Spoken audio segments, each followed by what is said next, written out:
बिस्मिल्लाहिर्रहमानिर्रहीम, अस्सलाम वालेकुम। इसराइल और फ़लस्तीन का तनाज़ा जब शुरू हुआ था तो मैंने आपको कहा था इसके 3 मराहिल होंगे और इस वक्त ये तनाज़ा दूसरे मरहले में दाखिल होने जा रहा है। ईरान में धमाके, हमास के लीडर और ईरानी जनरल की शहादत, इजरायली एजेंसी मोसाद की पूरी दुनिया में कार्रवाइयाँ और ईरानी फौज का रेड सी में दाखिल हो जाना, ये तमाम इक़दाम ये दूसरे मरहले का आगाज है। वो मरहला क्या है उससे तो बात होगी, लेकिन लेबनान के शहर बैरूत में कामयाब कार्रवाई के बाद इसराइली इंटेलिजेंस चीफ डेविड बर्निया ने इस कार्रवाई को मजीद वसअत देने का ऐलान किया। तो अब इसराइल हमास की क़यादत के खिलाफ मजीद ममालिक के अंदर कार्रवाइयां करने जा रहा है। दूसरी तरफ हिजबुल्लाह के सरबराह हसन नसरुल्लाह का वो अहम खिताब जिस पर इसराइल और अमेरिका की नजरें थी, सामने आ गया। हिजबुल्लाह के सरबराह ने यह बयान एक खुफिया बंकर से जारी किया और इसमें बड़ी खास बात कही है।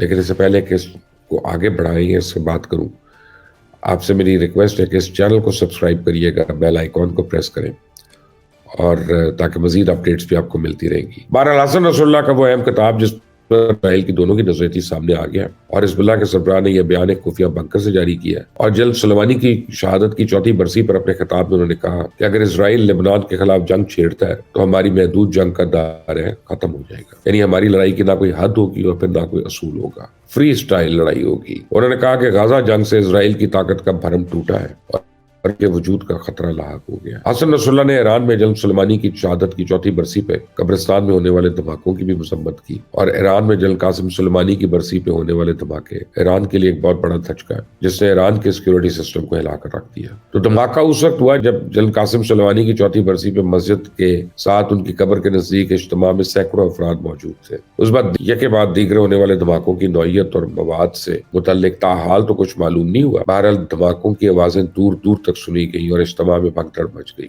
दर्जनों लोग जो थे वो कदमों तले ही रौंदे गए। करमान के डिप्टी गवर्नर ने धमाकों को दहशतगर्दी करार देते हुए 103 अफराद की हलाकत और 60 के जख्मी होने की तस्दीक की है। जख्मियों में कम से कम 15 की हालत तशवीशनाक है। ताहाल किसी ग्रुप ने इन धमाकों की जिम्मेदारी कबूल नहीं की है। यह भी याद रखिएगा कि साबिक सदर डोनाल्ड ट्रंप के हुक्म पे 2020 में इराक के एयरपोर्ट पे ईरान के पासदारान इनकलाब के जनरल और कुद्स फोर्स के खुफिया मिशन के सरबराह जनरल कासिम सुलेमानी को ड्रोन हमले का निशाना बनाया गया था। जनरल कासिम सुलेमानी की अहमियत और मकबूलियत का अंदाजा इस बात से लगाया जा सकता है कि वो ईरान में supreme leader Ayatollah Ali Khamenei के बाद सबसे ज्यादा ताकतवर समझे जाते थे। तो जानिब से मुतादिद बार जनरल कासिम सुलेमानी पर गाजा में, हमास और लेबनान में हिजबुल्लाह को ट्रेनिंग, फंडिंग, हथियार, इंटेलिजेंस और लॉजिस्टिक सपोर्ट फराहम करने का इल्जाम आयद किया जाता रहा। तो इसराइल की हालिया कार्रवाइयां जो है उसमें ईरान और हमास के बहुत अहम लोग अपनी जानों का नजराना दे बैठे हैं, जिसके बाद ये कहा जा सकता है कि इसराइल ने इस तनाज़े में कम बैक किया है क्योंकि इससे पहले नुकसान की शरह तकरीबन एक तरफा थी और नफसियाती तौर पर ईरान और उसके मुंसलिक अस्करी तंजीमें गालिब थी। बहरहाल ईरान ने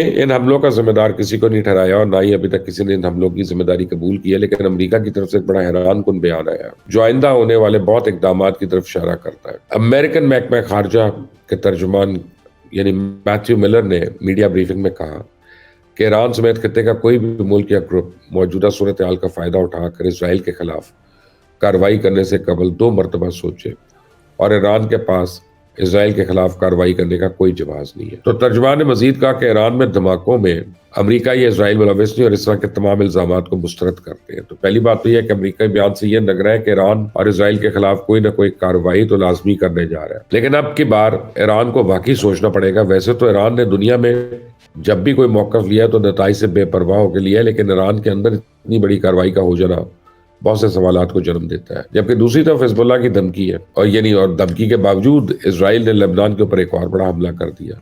तो इसराइल ने जनूबी लेबनान के इलाके एक इमारत में हमला किया जिसमें हिजबुल्लाह के सीनियर एहलकार हुसैन याजबेक समेत 4 अरकान जो शहीद हो गए। याद रखिएगा कि चंद रोज पहले भी इसराइल ने लेबनान के दारुल हुकूमत मुजाहिदी तंजीम हमास के दफ्तर पर ड्रोन हमला करके हमास के सियासी दफ्तर के नायब सरबराह सालेह अल अरवारी को 2 साथियों समेत शहीद किया था। तो हमास के नायब सदर मुलाकात के लिए हिजबुल्लाह के सरबराह से मिलने वाले थे जब वो इसराइली ड्रोन हमले का शिकार हुए। तो इसराइल की हालिया कार्रवाइयों ने तो जंग के जल्द खात्मे के तमाम इकदाम को मुस्तरद कर दिया। अब आप देखें ना, इसराइली वज़ीर आज़म इससे पहले अपने एक बयान में कह चुके हैं कि अमेरिका को ईरान पे हमला करना चाहिए ताकि ईरान को हिजबुल्लाह और हमास की मदद करने का मजा चखाया जाए। लेकिन इस वक्त सारा जो बोझ है ईरान और ईरान के इत्तेहाद है।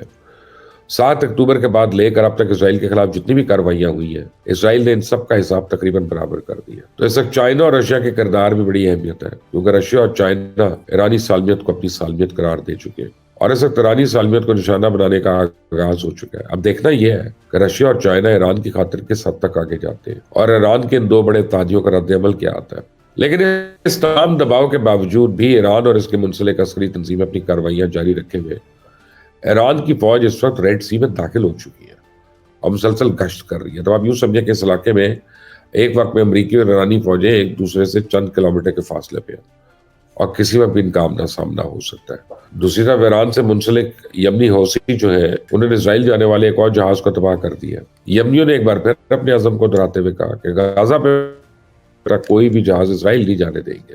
خطے میں موجود امریکی فوج یمنی حوثیوں کے موجودہ حملوں کو روکنے میں ناکام رہی۔ تو اس کے کچھ دیر کے بعد ایسی رپورٹس بھی آ رہی کہ امریکہ بہت جلد اتحادی ممالک کے ساتھ مل کر یمنی حوثیوں کے خلاف آپریشن کرنے والا ہے۔ امریکہ نے دھمکی دی ہے کہ یمن کے ٹورا بورا کی طرح تباہ کر کے رکھ دیں گے۔ وہ افغانستان میں تھا نا ٹورا بورا، اس کی مثال ہے۔ تو حزب اللہ کے سربراہ کی طرف سے ایک ہفتے کی دھمکی، ایران کی طرف سے کارروائی کا اعلان، امریکہ کی طرف سے اسرائیل کے خلاف ایرانی کارروائیوں کا خدشہ، جبکہ موساد کے چیف کی طرف سے جنگ کو مزید وسعت دینے کا عزم اب تو ظاہر کرتا ہے کہ کچھ بہت بڑا ہونے والا ہے۔ تو غزہ جنگ بندی سے متعلق مذاکرات کے حوالے سے حماس رہنما اسماعیل ہنیہ کا کہنا ہے کہ غزہ اور مغربی کنارے میں ایک فلسطینی حکومت کے قیام پہ بات ہو سکتی ہے، یرغمالیوں کی رہائی مکمل جدی پر ہی ہوگی۔ تو غزہ میں 7 اکتوبر سے اب تک اسرائیلی حملوں میں شہید ہونے والے فلسطینیوں کی تعداد میں جو ہے 22,687 تک پہنچ چکی ہے، جبکہ 57,296 جو ہے اس سے زیادہ زخمی ہو چکے ہیں۔ تو اسرائیلی فوج نے غزہ کے کچھ علاقوں کو خالی کر دیا ہے، جس بار غزہ کے رہائشیوں کو ان علاقوں میں واپس جاتے ہوئے بھی دیکھا گیا، لیکن اس کا مطلب یہ نہیں ہے کہ اسرائیل غزہ کو خالی یا اس جنگ کو ختم کرنے جا رہا ہے، بلکہ اسرائیل نے تو یہ اعلان کیا ہے کہ اس تنازع کو اگلے مرحلے میں لے کر وہاں داخل ہو رہا ہے، جس بعد اسرائیل نے جنوبی غزہ اور خان یونس کے اندر اپنی کارروائیوں کو تیز کر دیا۔ تو خان یونس کے علاقوں کے اندر اسرائیلی فوج اور فلسطینی جنگجوؤں کے درمیان اس وقت گھمسان کی جنگ ہے اور شدید لڑائی کی اطلاعات موصول ہو رہی ہے۔